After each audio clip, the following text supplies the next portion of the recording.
Après son concert au Congo, Imra fut insultée par tous les rappeurs congolais. Créatrice de contenu, Dashi, qui des films pour adultes ou artiste chanteuse. Voici les grandes lignes de ce que nous allons parler aujourd'hui sous cette vidéo.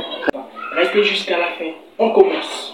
Studio de Shadow Press Beat annonce la fin de son album qui sortira bientôt et son dernier son qui vient de sortir, Piégé. Son sur Didi B et Syndicat qui actuellement se trouve à Simon en pleine vacances et en train de bien profiter. Écoutez par exemple cette audio avec l'extrait du nouveau son de Syndicat qui sortira très bientôt. Écoutez.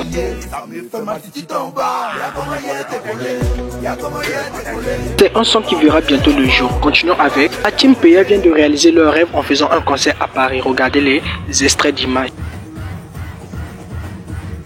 Invité à Brazzaville pour un concert et il n'a pas manqué de qualifier qu'il était le meilleur artiste d'Afrique centrale, le meilleur rappeur pour être exact. En gros, il a dit de le prendre comme un Congolais car il est le meilleur rappeur congolais. Et les Congolais ont mal pris. C'est son discours. Si au Congo, si vous n'avez jamais vu le meilleur rappeur d'Afrique, c'est lui qui est là. Il a profité pour ajouter en disant qu'il était le meilleur rappeur congolais aussi. Prenez-moi comme un Congolais.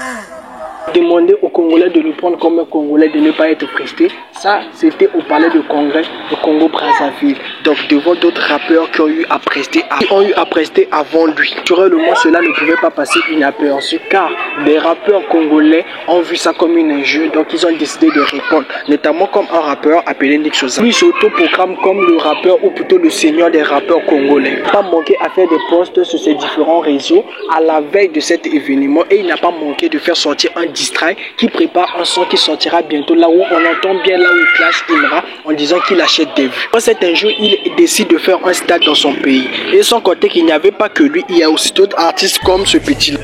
Y'a un petit faut te calmer dans le game, y'a ton papa ici. Oui, tu as bâti ta carrière sur du DB, donc oui, tu sens le petit aussi. Le dit ce jeune artiste du Congo-Brazzaville en plein essor vient qualifier Imra de se calmer car c'est un manque de respect total à la culture congolaise. Et il n'était pas le seul car il y a eu d'autres artistes encore qui ont eu à balancer aussi des clashs comme ça. Mais il a noté que ce clash il est disponible sur YouTube, vous pouvez faire un tour sur sa page pour essayer d'écouter et comprendre ce qu'il a eu à dire à Imra. Il s'appelle Early One. Malgré toutes ces polémiques, il est à noter que le rappeur Imra n'a pas manqué à mettre en feu le stade ou plutôt le palais de congrès de Brazzaville. Regardez en image. Bordeaux vient de balancer un nouveau clip qui est disponible qui s'appelle Renaissance, qui est disponible actuellement. Et sans compter qu'avant ça, il avait balancé un son qui était du rap. On doit comprendre que le vieux Mongo veut toucher tout.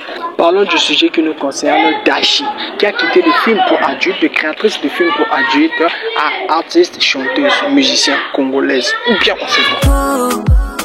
C'est vrai, même si j'ai déconné, j'assume. S'appelle Paradise et qui est disponible sur YouTube actuellement. Allez écouter.